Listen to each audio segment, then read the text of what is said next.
नमस्कार dear all student, are के विज्ञान पीजी महाविद्यालय के ऑनलाइन क्लास में आपका स्वागत है। आज हम पढ़ने जा रहे हैं एमएससी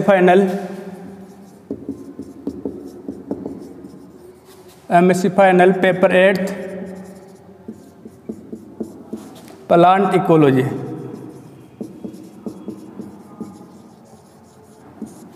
प्लांट इकोलॉजी, तो यहाँ पे जो इकोलॉजी शब्द है वो किसने दिया था? तो ecology term given by Ernest Hückel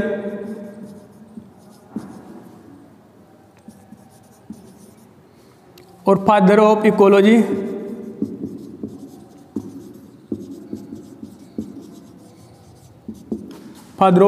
यहाँ पे रिटर और फादर ऑफ इंडियन इकोलॉजी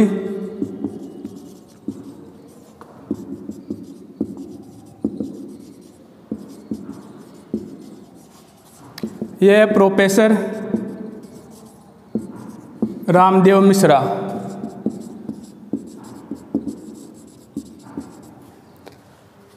यहाँ पे MSc final paper 8 plant ecology paper का नाम है और यहाँ पे ecology term given by Ernest Haeckel, यानी इकोलॉजी शब्द अर्नेस्ट हैकेल ने दिया था।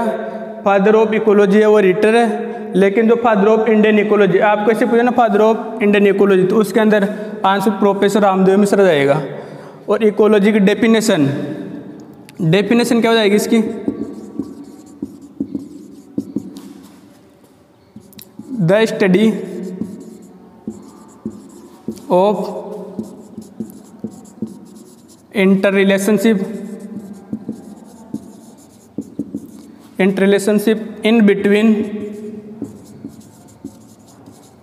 इन बिटवीन organism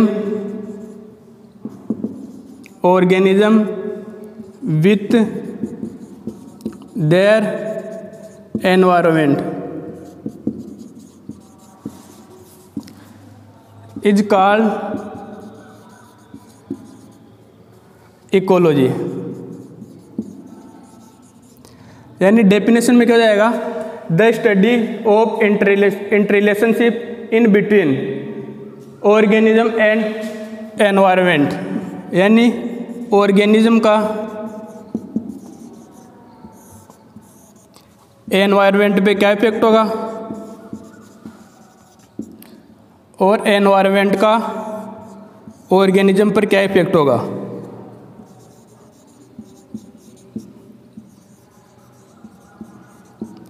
अब जो यहाँ पे एनवायरनमेंट है, एनवायरनमेंट यहाँ पे दो फैक्टर से मिलकर बना रहता है, बायोटिक और एबायोटिक फैक्टर।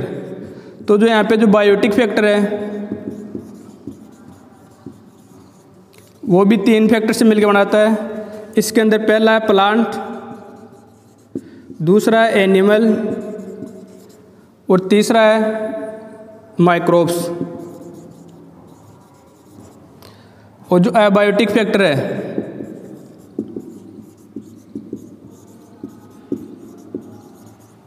ये टोटल 4 फैक्टरों से मिलकर बना होता है, जिसके अंदर पहला है टेम्परेचर, दूसरा है वाटर,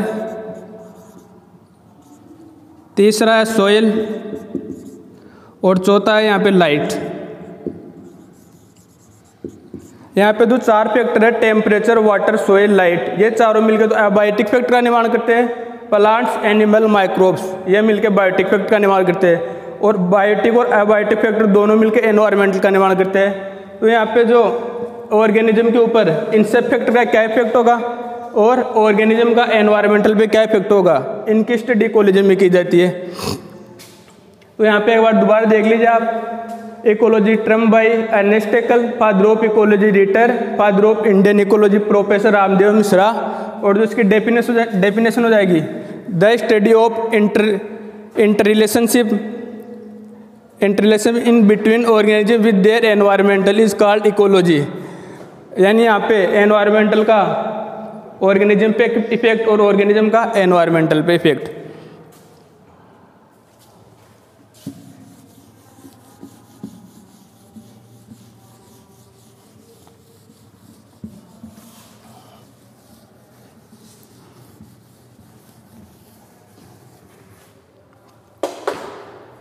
अब यहाँ पे मैं बात करना चाहूँगा ऑर्गेनिज्म किससे मिलके बना होता है।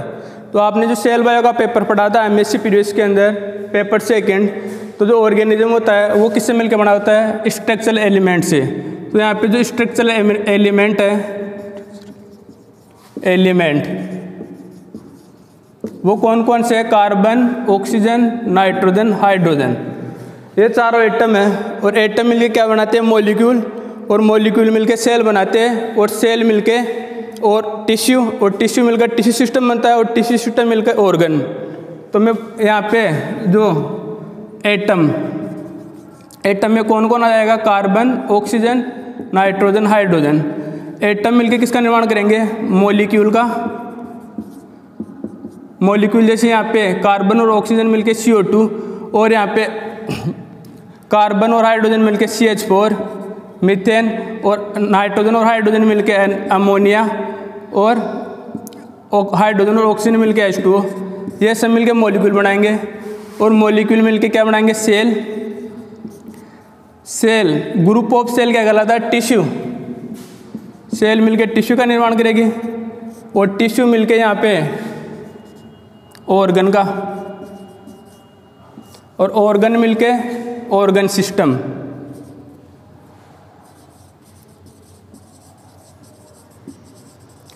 और ऑर्गन सिस्टम मिलके यहाँ पे ऑर्गेनिज्म बनाता है। तो यहाँ पे हम इकोलॉजी में तो ऑर्गेनिज्म का स्टडी करते हैं। ये तो सेल बायो का पोर्शन था जो एमएससी पीडीएस के अंदर पेपर सेकंड के अंदर था आपके। तो अब हम इकोलॉजी स्टार्ट करेंगे ऑर्गेनिज्म से।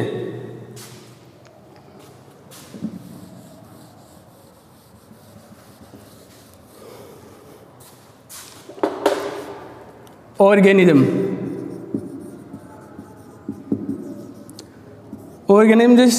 जैसे कोई भी मनुष्य है वो ऑर्गेनिज्म के अंदर काउंट आता है। जैसे इसका एग्जांपल लेता हूँ मैं ये अपने आप में खुद में एक ऑर्गेनिज्म है। और ऑर्गेनिज्म मिलके किसका निर्माण करते हैं, यहाँ पे पॉपुलेशन का। जैसे group of organism known is population, तो यहाँ पे जैसे ग्रुप हो गया ऑर्गेनिज्म का, इसको पॉपुलेशन बोल देंगे। और पॉपुलेशन मिलकर किसका निर्माण करते हैं, कम्युनिटी का। कम्युनिटी यानी समुदाय। यहाँ पे इनके हिंदी ऑर्गेनिज्म का सजीव, पॉपुलेशन मिलकर यानी समष्टि। पॉपुलेशन को समष्टि बोलते हैं और कम्युनिटी को बोलते हैं समुदाय।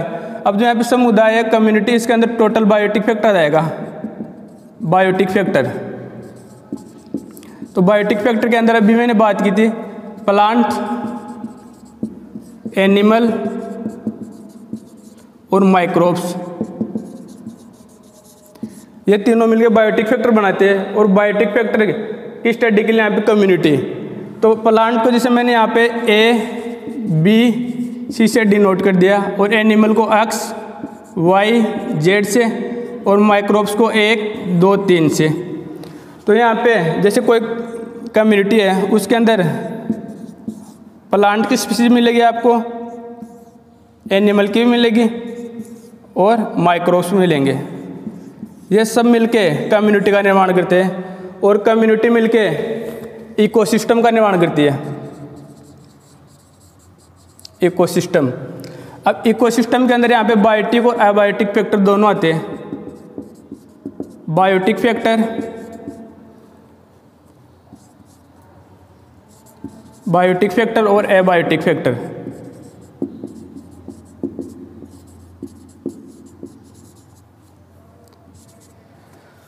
तो बायोटिक फैक्टर के अंदर दो ये वापस आ जाएंगे, प्लांट, एनिमल और माइक्रोब्स। और एबायोटिक फैक्टर के अंदर यहाँ पे टेम्परेचर, वाटर, लाइट और सोइल। यानी स्टार्टिंग कहाँ से की हमने इकोलॉजी के ऑर्गेनिज्म से। ए सिंगल यूनिट ऑर्गेनिज्म कहलाती है, और यहाँ पे बहुत सारे ऑर्गेनिज्म मिलकर पॉपुलेशन का निर्माण करते हैं, जिसको हम समष्टि बोलते हैं हिंदी में। और यहाँ पे जो कम्युनिटी है, समुदाय, ये टोटल बायोटिक फैक्टर से मिलकर बना होता है। बायोटिक फैक्टर के अंदर 3 फैक्टर आते हैं, प्लांट, एनिमल, माइक्रोब्स। यानी ग्रुप ऑफ बायोटिक फैक्टर, ये क्या कहलाता है, कम्युनिटी। और कम्युनिटी मिलकर किसका निर्माण करती है, इकोसिस्टम, जिसको हम पारितंत्र बोलते हैं हिंदी के अंदर। इकोसिस्टम दो से मिलकर बना होता है, बायोटिक और अबायोटिक फैक्टर से। बायोटिक फैक्टर के अंदर plant animal microbes, abiotic factor के अंदर टेम्परेचर, वाटर, लाइट और सोयल। अब यहाँ पे जो इकोसिस्टम है वो इकोसिस्टम मिलके बायोम का निर्माण करता है। बायोम का यदि आपको एग्जाम्पल दूँ तो ट्रॉपिकल रेन फॉरेस्ट, टेम्परेट, जितने फॉरेस्ट है, एल्पाइन, टुंड्रा, ये सब बायोम के एग्जाम्पल है। तो यहाँ पे बायोम का एग्जाम्पल हो जाएगा ट्रॉपिकल रेन फॉरेस्ट। और बायोम मिलके क्या बनाता है,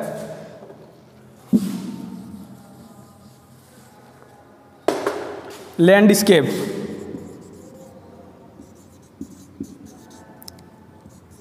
लैंडस्केप यानी ग्रुप ऑफ बायोम, ये लैंडस्केप कहलाता है। और लैंडस्केप मिलके बायोस्फीयर।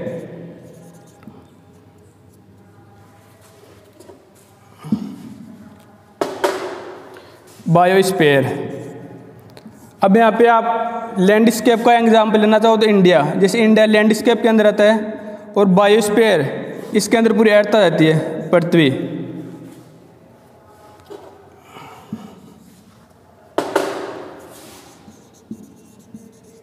अर्थ।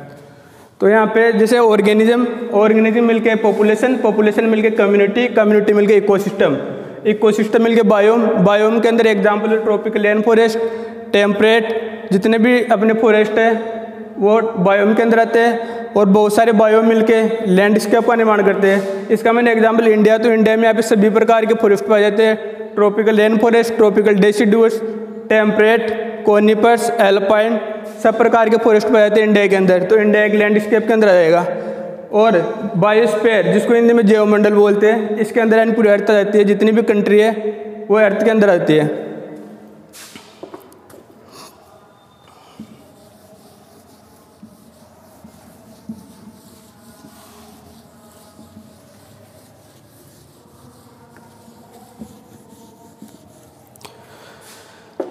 अब हम इकोलॉजी स्टार्ट करेंगे ऑर्गेनिज्म से, यानी पहले हेडिंग ले रहा हूं मैं यहाँ पे ऑर्गेनिज्म।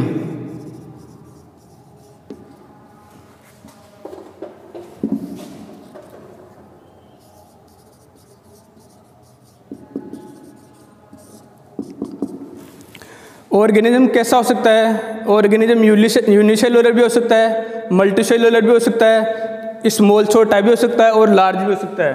तो यहाँ पे ऑर्गेनिज्म में भी यूनिसेलुलर, एक कोशिका जिसको बोलते हैं, मल्टीसेलुलर और स्मॉल छोटा भी हो सकता है ऑर्गेनिज्म, और लार्ज बड़ा भी हो सकता है ऑर्गेनिज्म। तो यहाँ पे जो इकोलॉजी के अंदर बेसिक यूनिट ऑफ इकोलॉजी, ये ऑर्गेनिज्म कहलाता है। Basic unit of ecology, basic unit of ecology, ये भी ऑर्गेनिज्म है। तो ऑर्गेनिज्म कैसा हो सकता है, एक कोशिका भी हो सकता है, बहुकोशिकीय भी हो सकता है, छोटा भी हो सकता है, बड़ा भी हो सकता है। और जो दिन की आधारभूत इकाई इकोलॉजी की वो क्या है, ऑर्गेनिज्म। अब ऑर्गेनिज्म मिलके क्या बनाता है, यहाँ पे population.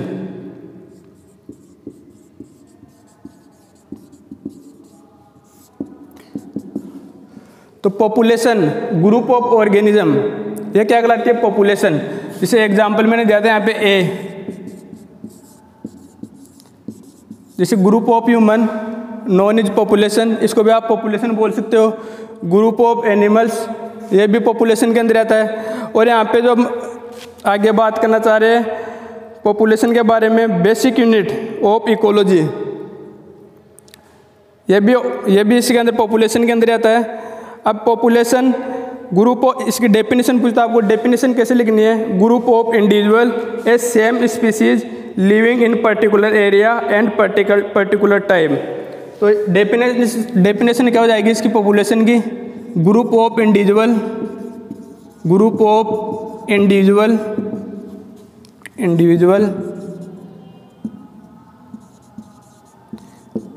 Living in particular area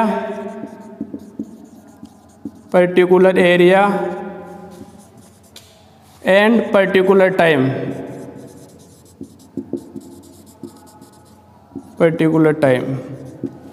तो यहाँ पे पॉपुलेशन की डेफिनेशन है ग्रुप ऑफ इंडिविजुअल, यानी प्रत्येक ग्रुप के अंदर ऐसा ग्रुप जो यानी एक एरिया, इस पे एरिया इसके अंदर फिक्स होना चाहिए और पर्टिकुलर टाइम भी फिक्स होना चाहिए। ऐसे नहीं एरिया बढ़ता जा रहा है, फिर एरिया बढ़ने के साथ साथ पॉपुलेशन मिलके तो कम्युनिटी का निर्माण कर देगी। तो इसके अंदर एरिया ना वो फिक्स होना चाहिए और टाइम वो भी फिक्स होना चाहिए। और group of individual known as population. अब यहाँ पे जो हम पॉपुलेशन की ग्रोथ रेट निकालते हैं, ऑर्गेनिज्म तो इतना ही है। अब यहाँ पे पॉपुलेशन के अंदर टॉपिक चलेगा आपके, तो जो पॉपुलेशन के अंदर पहला टॉपिक है वो ग्रोथ रेट यानी वृद्धि दर।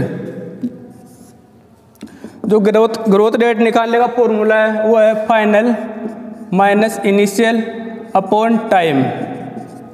अब जैसे आपको एग्जाम्पल दूँ, यहाँ पे जैसे पहले मान लो यहाँ पे कोई कॉलोनी है, उसकी पॉपुलेशन 100 है और वो 1 साल के अंदर 1 ईयर में बढ़कर 120 हो गई, तो आप इसके अंदर इस ग्रोथ रेट निकालोगे, ग्रोथ रेट। तो इसका मान मैं यहाँ पे फॉर्मूला में पुटअप कर रहा हूँ। जैसे फाइनल वैल्यू कितनी है यहाँ पे 120, initial value 100 upon time 1 year, तो यहाँ पे कितना आ जाएगा 20। और इसी प्रकार दूसरा एग्जाम्पल,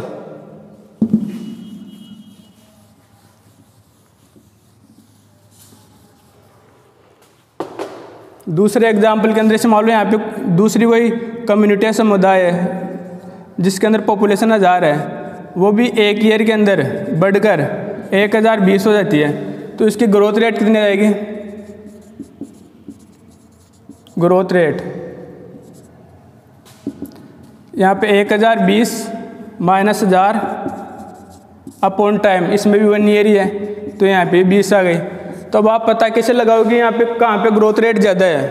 तो ग्रोथ रेट यहाँ पे दोनों 20-20 आ रही है, तो आप ये इसका पता लगाने के लिए कि भाई इस पॉपुलेशन के इस कम्युनिटी के अंदर पॉपुलेशन ज़्यादा बढ़ी है, इसके अंदर ज़्यादा बढ़ी है, तो इसको निकालने के लिए फिर एक दूसरा फॉर्मूला आता है जिसको स्पेसिफिक ग्रोथ रेट बोलते हैं।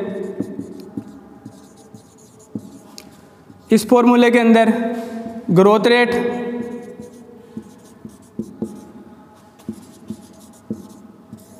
अपॉन इनिशियल नंबर, तो यहाँ पे ग्रोथ रेट का फॉर्मूला क्या है? Final minus initial upon time into initial number.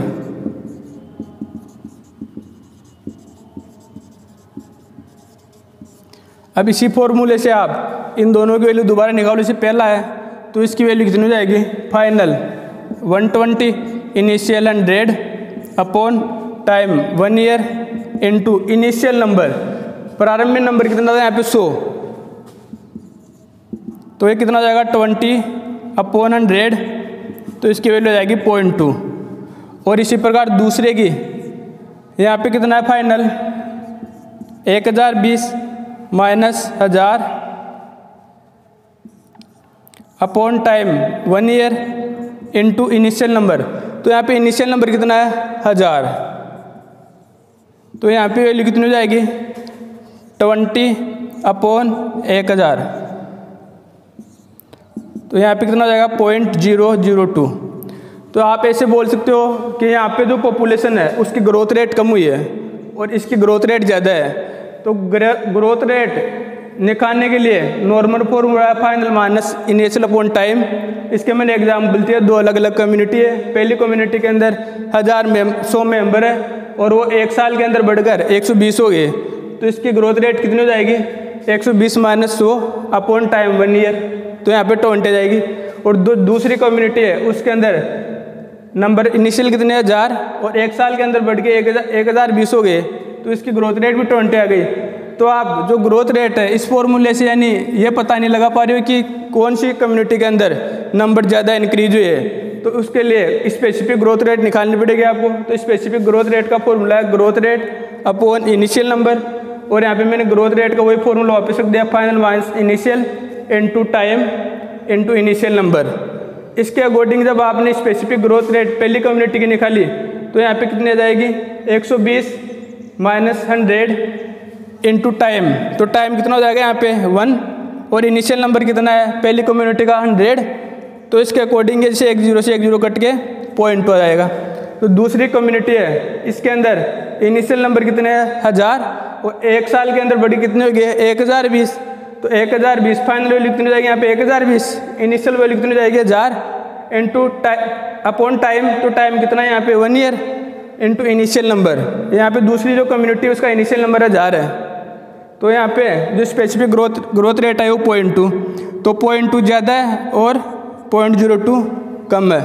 या आप ऐसे भी सोच सकते हो जैसे मान लो पहले यहाँ पे 100 मेंबर रहते वो बढ़ गए 120 हो गए, तो यानी यहाँ पे जो 100 मेंबरों पे 20 मेंबरों की वृद्धि हुई है, लेकिन दूसरी जो कम्युनिटी है उसके अंदर 1000 के ऊपर 20 की वृद्धि है, तो वृद्धि दर कहाँ पे ज़्यादा होगी 100 के ऊपर 20 मेंबर आ रही है, वृद्धि दर ज़्यादा होगी।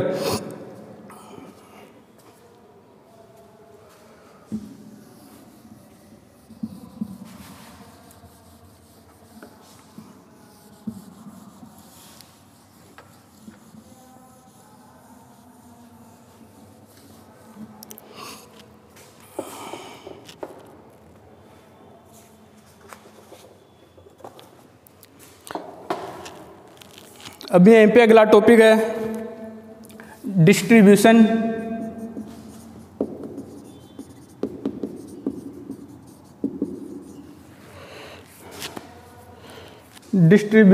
ऑफ इंडिविजुअल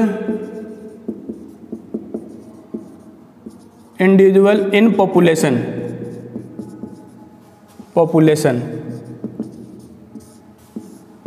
यानी जो ऑर्गेनिज्म है उनका वितरण पॉपुलेशन के अंदर किस प्रकार का देखा जा सकता है। तो ये टोटल 3 प्रकार का देखा जा सकता है। इसके अंदर ऐसे मान लो यहाँ पे मैंने पहला जो डिस्ट्रीब्यूशन है वो कैसा हो सकता है रैंडम, ये पहला है रैंडम डिस्ट्रीब्यूशन।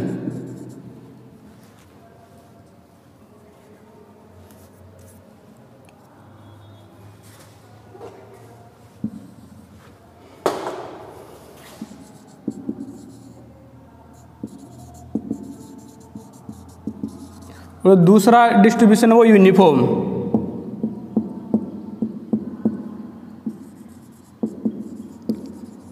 Uniform distribution. और जो तीसरा डिस्ट्रीब्यूशन है वो क्लस्टर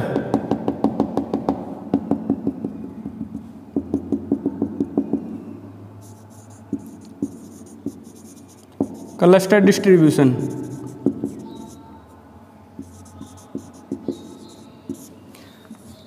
तो इसके अंदर जो पहला रैंडम डिस्ट्रीब्यूशन है, इसे मान लीजिए कोई स्पीसीज है उसका रैंडमली यानी बीच के अंदर ना है तो डिस्टेंस फिक्स है और ना ही वो ग्रुप के अंदर रह रही है, तो उसको बोल देंगे हम रैंडम डिस्ट्रीब्यूशन। तो दूसरा यूनिफॉर्म डिस्ट्रीब्यूशन, इसके अंदर कोई स्पीसीज है तो उसके अंदर जैसे यहाँ पे एक स्पीसीज मिल गई तो दूसरी स्पीसीज के इसके बीच की दूरी 100 मीटर है, तो फिर 100 मीटर पे आपको वही स्पीसीज मिलेगी, तो उसको बोल देंगे यूनिफॉर्म डिस्ट्रीब्यूशन। और तीसरा है क्लस्टर डिस्ट्रीब्यूशन। इसके अंदर क्या होगा, जैसे कोई स्पीसीज जब ग्रुप के अंदर पाई जाती है तो यहाँ पे एक ग्रुप होगा, फिर दूसरा ग्रुप दूसरी जगह होगा, तीसरा ग्रुप तीसरी जगह होगा, इसको बोल देंगे हम क्लस्टर डिस्ट्रीब्यूशन। तो यहाँ पे जो यूनिफॉर्म डिस्ट्रीब्यूशन है यह तो कम्युनिटी के अंदर कम देखने को मिलता है, जो कम्युनिटी के अंदर डिस्ट्रीब्यूशन देखने को मिलता है वो रैंडम और क्लस्टर डिस्ट्रीब्यूशन देखने को मिलता है। तो यहाँ पे इन दोनों के अंदर डिफरेंस की बात करें तो जो पहला है रैंडम डिस्ट्रीब्यूशन, इसके अंदर ऑर्गेनिज्म को स्ट्रगल ज़्यादा करना पड़ेगा, स्ट्रगल यानी संघर्ष ये ज़्यादा करना पड़ेगा। और यहाँ पे क्लस्टर के अंदर स्ट्रगल कम होगा यहाँ पे। और दूसरा है यहाँ पे रेस्पायरेशन रेट, ये भी ज़्यादा होगी रैंडम के अंदर, और यहाँ पे रेस्पायरेशन रेट कम होगी। अभी समझा दूंगा कैसे, ये कम होगी यहाँ पे। और यहाँ पे इसके तीसरा है मेटाबॉलिक रेट, ये भी रैंडम डिस्ट्रीब्यूशन के अंदर ज़्यादा होगी। और यहाँ पे जो मेटाबॉलिक रेट होगी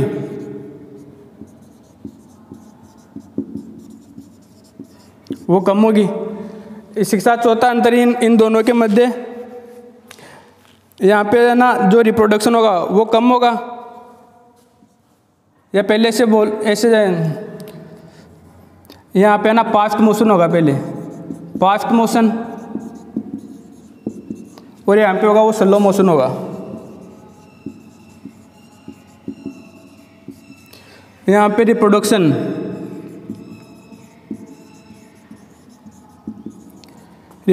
है वो कम होगा, यहाँ पे रिप्रोडक्शन ज़्यादा होगा।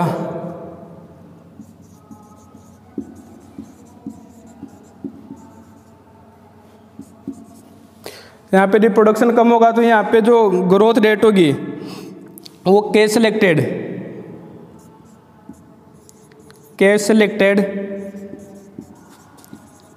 ग्रोथ रेट होगी।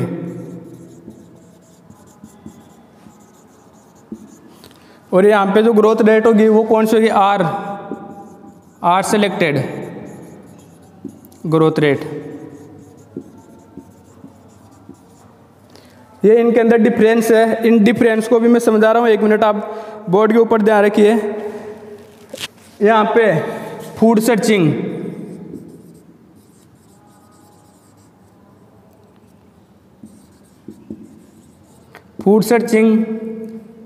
प्रेजेंट होगी,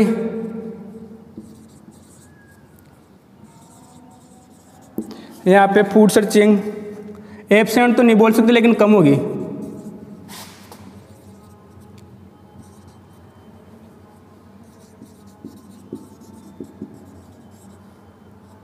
फूड सर्चिंग में भी हो भी सकती है, नहीं भी हो सकती है। अब इसी को एग्जाम्पल समझाना चाहूँ तो यहाँ पे जैसे मान लो जो रैंडम डिस्ट्रीब्यूशन है, यहाँ पे कोई भी स्पीशीज का रैंडम होगा और यहाँ पे क्लस्टर एंड ग्रुप होगा। तो आप इसको एग्जाम्पल समझाना चाहो तो जैसे मान लो कोई फैमिली है, यहाँ पे तो जो फैमिली है वो अलग अलग रहती है, और यहाँ पे जो फैमिली है वो ज्वाइंट फैमिली है। तो जो फैमिली अलग अलग रहती है तो उसके अंदर स्ट्रगल यानी संघर्ष उनको ज़्यादा करना पड़ेगा खाना बनाने के लिए या कमाने के लिए। और यहाँ पे ग्रुप के अंदर है फैमिली, ज्वाइंट फैमिली है, तो यहाँ पे स्ट्रगल कम होगा। क्यों? क्योंकि जैसे मान लो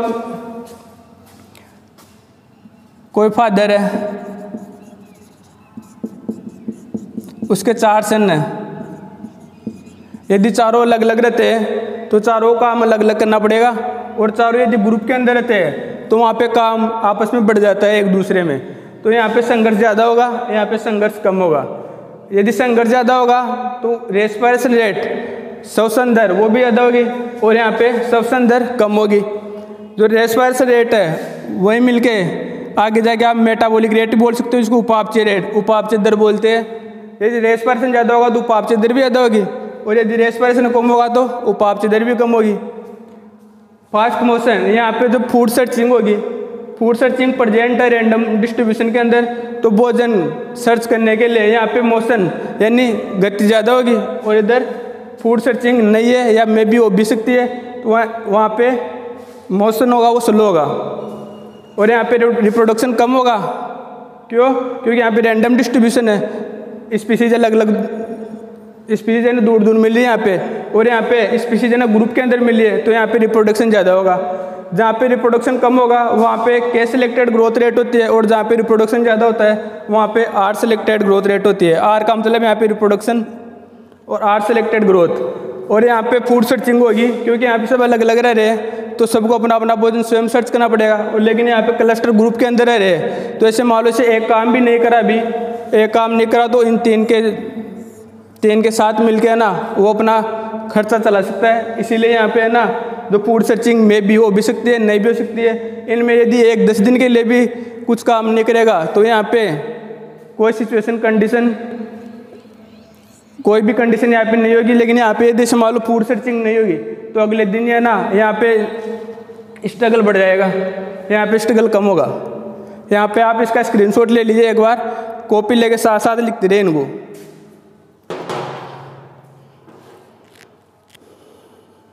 अब यहाँ पे अगला टॉपिक है पॉपुलेशन डेंसिटी।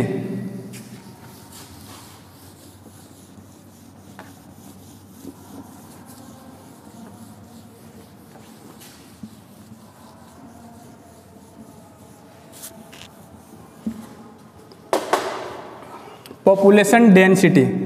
ये 2-4 फॉर्मूले। पॉपुलेशन डेंसिटी का पहला formula,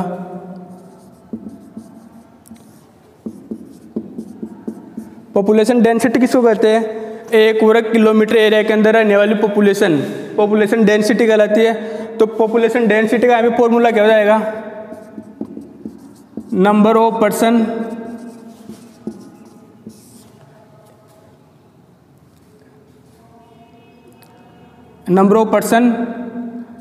square kilometre area,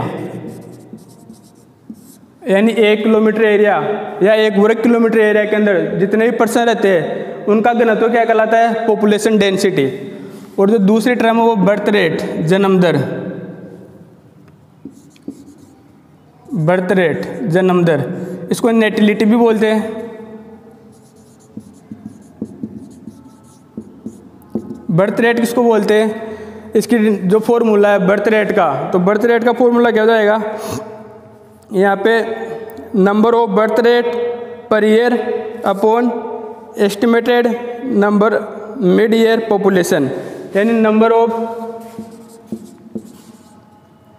of birth rate per year, 1 साल में जन्म लेने वाले व्यक्तियों की संख्या अपॉन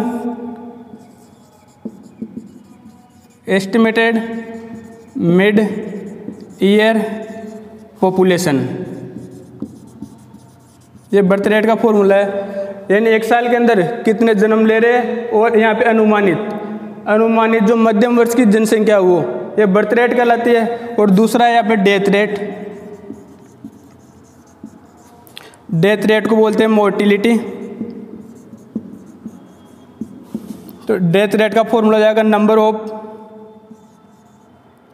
डेथ पर year upon estimated mid year population.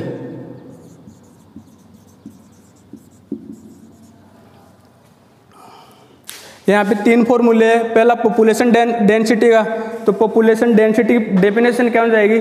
यहाँ पे 1 वर्ग किलोमीटर एरिया में रहने वाले व्यक्तियों की संख्या पॉपुलेशन डेंसिटी कहलाती है। जन्म दर, एक साल में जन्म लेने वाले व्यक्तियों की संख्या अपॉन अनुमानित मध्यम वर्ष में है ना जो पॉपुलेशन की कैलकुलेशन हो वो। इसी प्रकार डेथ रेट क्या जाएगी? नंबर ऑफ डेथ पर ईयर, 1 साल में मरने वालों की संख्या अपॉन एस्टिमेटेड यानी अनुमानित मध्यम वर्ष की जो जनगणना होगी वो। अब यहाँ पे अगला टॉपिक है आपके population growth rate.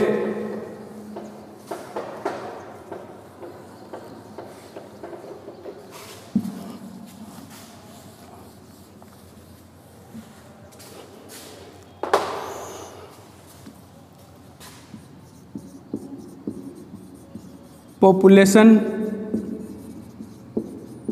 Growth rate,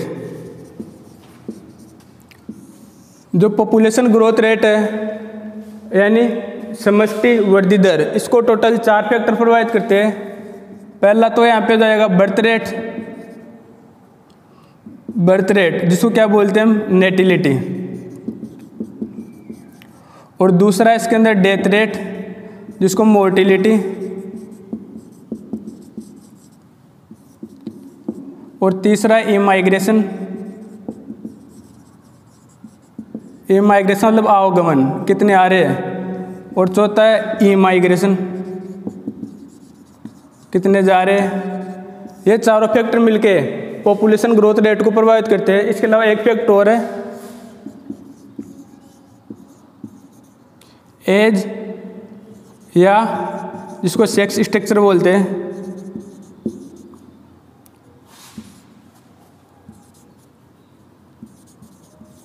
ये 5 फैक्टर है जो यानी पॉपुलेशन ग्रोथ रेट को प्रभावित करते हैं। पहला बर्थ रेट यानी जन्म दर, दूसरा मृत्यु दर, तीसरा आगमन, चौथा प्रवास कितना का प्रवास हो रहा है वहाँ से, और 5वां एज या सेक्स स्ट्रक्चर। तो जो पॉपुलेशन है, पॉपुलेशन ग्रोथ रेट, ये 5 फैक्टर मिलकर उसको प्रभावित करते हैं। लेकिन यदि मैं बात करना चाहूँ पॉपुलेशन ग्रोथ रेट के टाइप कितने होते हैं, तो पॉपुलेशन ग्रोथ रेट के 3 टाइप होते हैं। पहला टाइप है इसके अंदर positive population growth rate, positive population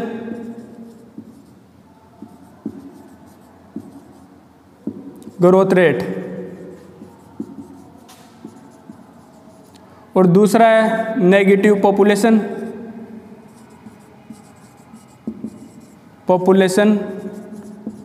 growth rate, और तीसरा यहाँ पे जीरो। अब जीरो कैसे हो सकती है ये भी मैं आपको समझाऊंगा, पॉजिटिव और नेगेटिव।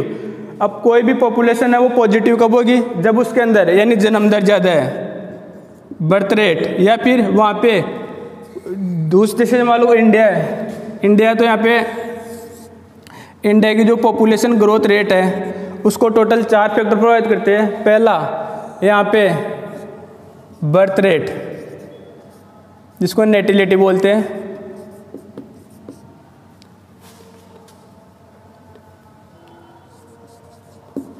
यानी जब यहाँ पे किसी का जन्म होगा तो यहाँ की जो पॉपुलेशन है, पॉपुलेशन ग्रोथ रेट वो बढ़ेगी, और यहाँ पे किसी की डेथ होगी तो वहाँ से वहाँ पर पॉपुलेशन ग्रोथ रेट घटेगी जिसको मोर्टिलिटी बोलते हैं। जो तीसरा कारक है वो है इमाइग्रेशन, यानी यहाँ से इंडिया में से कोई विदेशी स्पीसीज, कोई विदेश का वो यहाँ पे इंडिया में आके रहने लग जाए तो इंडिया की पॉपुलेशन ग्रोथ रेट तो बढ़ेगी। और चौथा कारक है इमाइग्रेशन,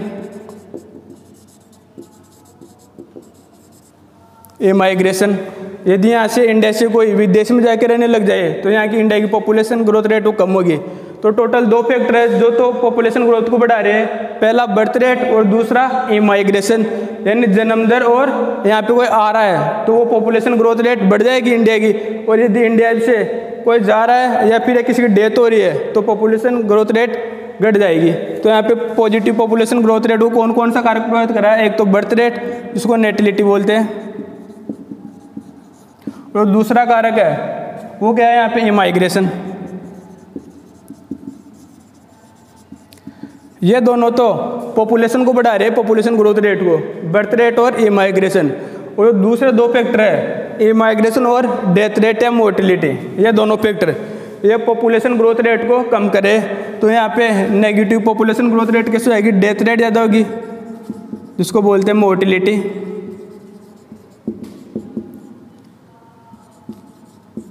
या फिर इमाइग्रेशन ज़्यादा होगा तो वहाँ पे पॉपुलेशन ग्रोथ रेट कम हो जाएगी। जीरो कब होगी, जैसे मान लो यहाँ पे मोर्टिलिटी या जैसे नेटिलिटी यानी बर्थ रेट और इमाइग्रेशन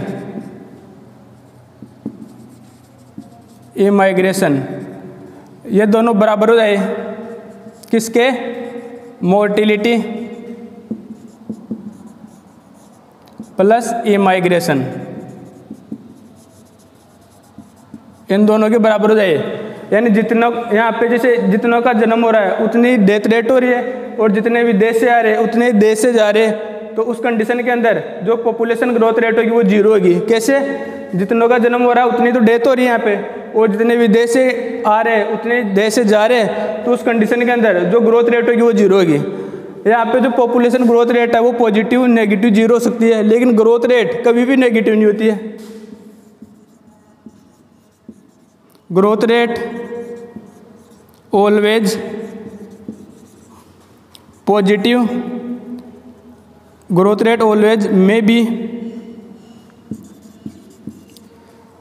बी पॉजिटिव और जीरो, लेकिन नेगेटिव कभी नहीं होगी। क्यों, क्योंकि ऐसे मान लो से ग्रोथ रेट यहाँ पे कोई जन्म ले रहा है या कोई बाहर से आ रहा है, तो उस कंडीशन के अंदर ग्रोथ रेट पॉजिटिव होगी, और यहाँ पे जितने जन्म ले रहे उतने मरे, और जितने बाहर से आ रहे ना उतने देश से जा रहे हैं, तो उस कंडीशन के अंदर जीरो हो जाएगी। लेकिन नेगेटिव कभी भी नहीं होगी, ये ध्यान रखना। ग्रोथ रेट हमेशा कैसी होती है, पॉजिटिव या जीरो। एक बार आप यहाँ पर इसका स्क्रीनशॉट ले लीजिए और फिर आगे बढ़ते हैं हम।